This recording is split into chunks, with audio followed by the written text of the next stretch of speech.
Good morning, faithful listener. You are listening to the Bible Explained podcast, where the Bible gets explained. So grab your cup of coffee and stay tuned as we read through the book of John.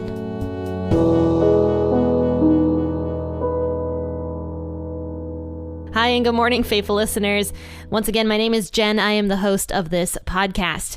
And today we are actually going to be talking about John chapter 11. And this is another very famous portion of scripture. And this is the raising of Lazarus. Lazarus, the guy who died.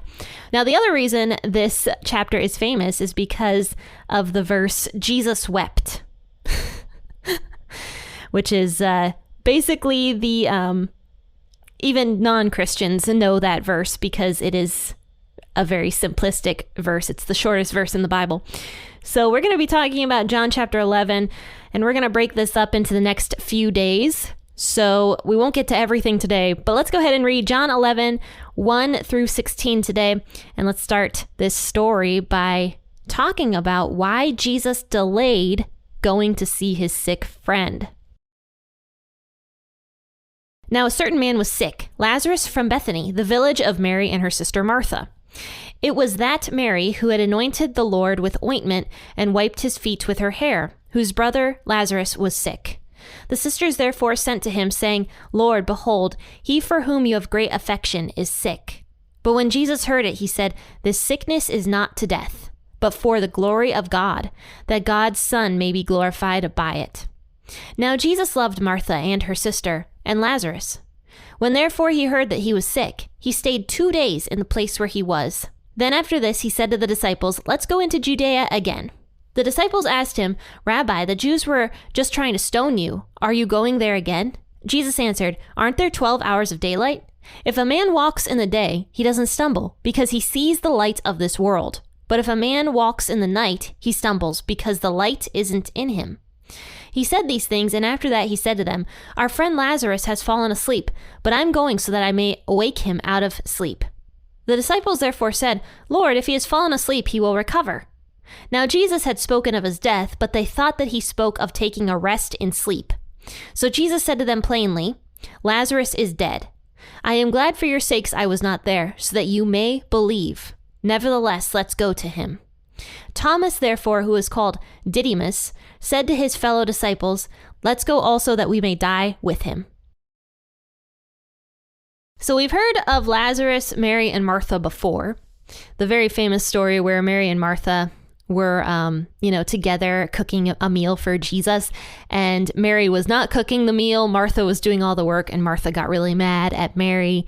And so she went over to Jesus and she's like, Jesus, tell Mary to help me in the kitchen. And Jesus was basically like, no, like Mary is sitting here at my feet listening to me. And she has chosen the better thing out of these two things that you guys are doing. And a lot of times Martha gets a bad rap because she got scolded by Jesus.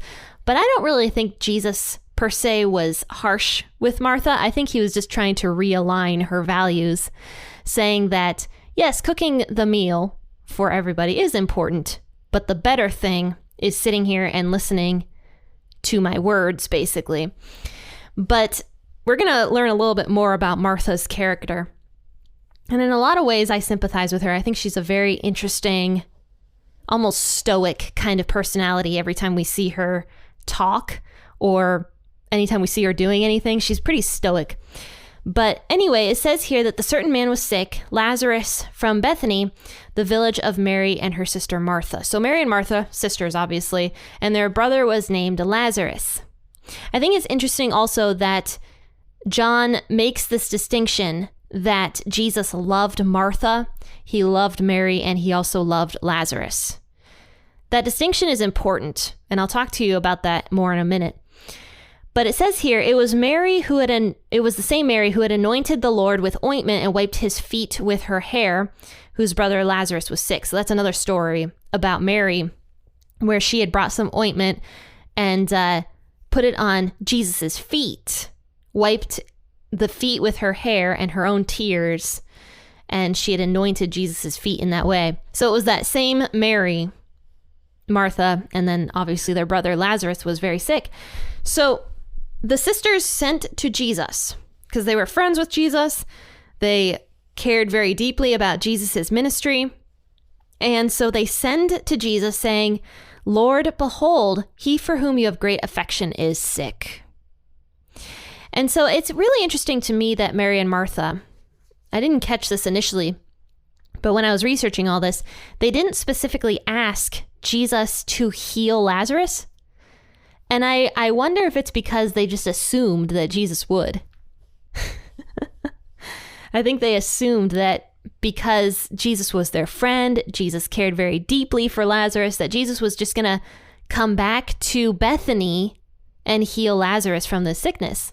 I can imagine they thought that. So they didn't specifically ask Jesus to heal Lazarus. But when Jesus heard it, he said, "This sickness is not to death, but for the glory of God, that God's Son may be glorified by it." Jesus basically says right there why he's waiting, why he's going to allow Lazarus to, quote unquote, fall asleep, which is what Jesus called it. The whole reason was to show God's glory, basically. And right after Jesus said this is where John makes that distinction that Jesus deeply loved Martha, Mary, and Lazarus. So John is showing that even though Jesus, who is God, has deep affection and deep love for us, that doesn't mean he doesn't keep us from suffering.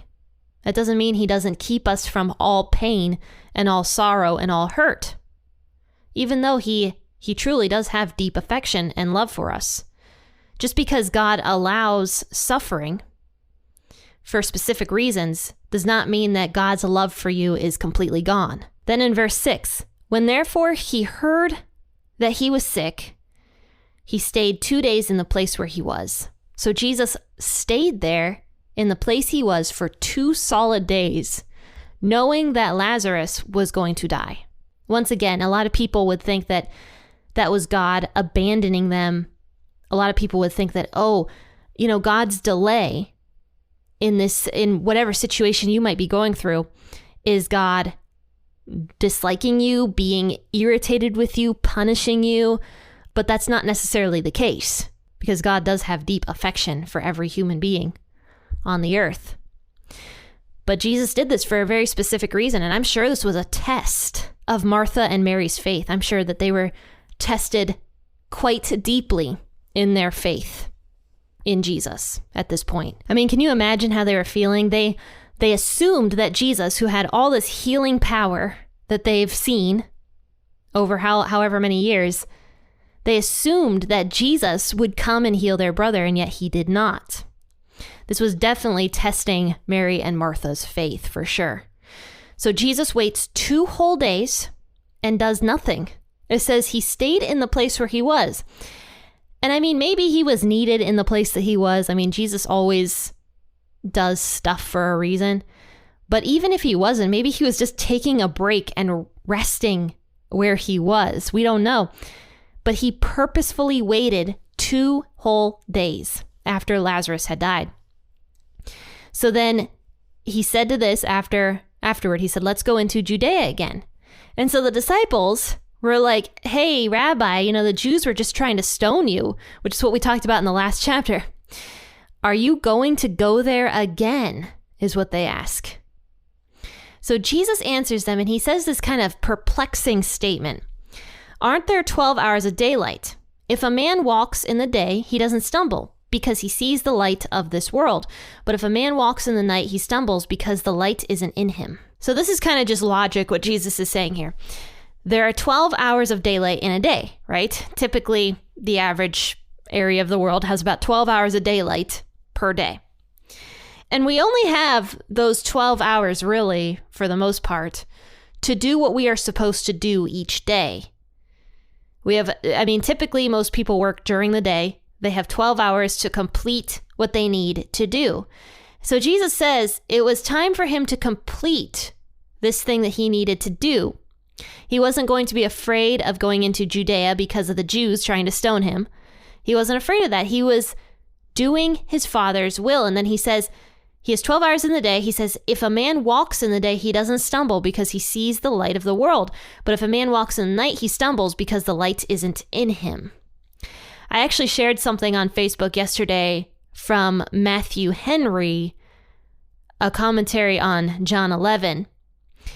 And what Matthew Henry talks about is that basically if somebody is walking in the light, that means they are using God's word as a guide for their entire life.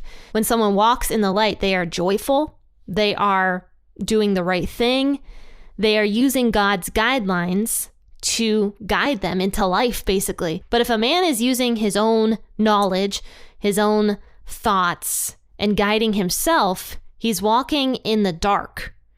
And he's going to stumble. He's going to, lose his footing in that darkness because he doesn't have any guiding light. So here's what Matthew Henry has to say about this. He says, if a man walks in the night, he stumbles. That is, if a man walks in the way of his heart and the sight of his own eyes, and according to the course of this world, or if he consults his own carnal reasonings more than the will and glory of God. So in other words, if he's like hedonistic, he falls into temptations and snares, is liable to great uneasiness and frightful apprehensions, and he trembles at the shaking of a leaf, which is actually a Bible verse where it talks about that people are going to basically be fearful over nothing. So he trembles at the shaking of the leaf and flees when no one pursues. I mean, I don't know if you guys struggle with anxiety at all, but anxiety is basically your body's response to fear. And sometimes your body responds to fear when there is no fear. Like there's nothing fearful happening around you, but your body is so stressed and so anxious due to fear. You guys will know how awful it is to have anxiety and to have anxiety attacks. It's terrible. It is not fun. It is not enjoyable, right? This is why Jesus often tells us so many times not to be fearful. And this is why Jesus himself didn't have anxiety, didn't have fear about going back into Judea, because he was following God's will for his life. Jesus was following the truth, the way of the light. But Matthew Henry here goes on to say in this commentary, he says, meanwhile, an upright man laughs at the shaking of the spear and stands undaunted when 10,000 invade. Man, I wish I had that kind of courage to laugh when 10,000 or more people are invading. Meanwhile, if somebody emails me and I have a panic response, I'm not even joking. Sometimes I do. I'm just oh boy, what's in this email? Or when my mom calls me more than once. To this day, if I see my mom called me more than once, I have a panic attack. I'm just oh boy, something's wrong. I'm going to get in trouble. But those are silly things, right? Those are silly things I'm causing myself to be fearful of. I'm causing myself to have anxiety over.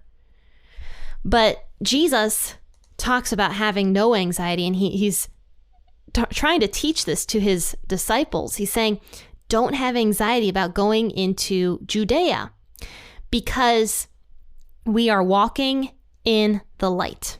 So he says, our friend Lazarus has fallen asleep, and I am going so that I may wake him out of his sleep. And the disciples don't understand. They're like, Lord, if he's fallen asleep, he'll recover. So they think that, Lazarus is taking a nap. They clearly know that Lazarus is very sick. And they're like, oh, but if he's asleep right now, he's going to get better. So why are you waking him out of his sleep? And also, I would guess that the disciples thought that it was logical that Jesus wasn't going into Judea because of the whole stoning situation that happened in the previous chapter. I would guess that the disciples really didn't think much of Jesus not going to heal Lazarus. They probably thought that Jesus was staying where he was to kind of save his own skin. And they're even questioning Jesus why he's going back.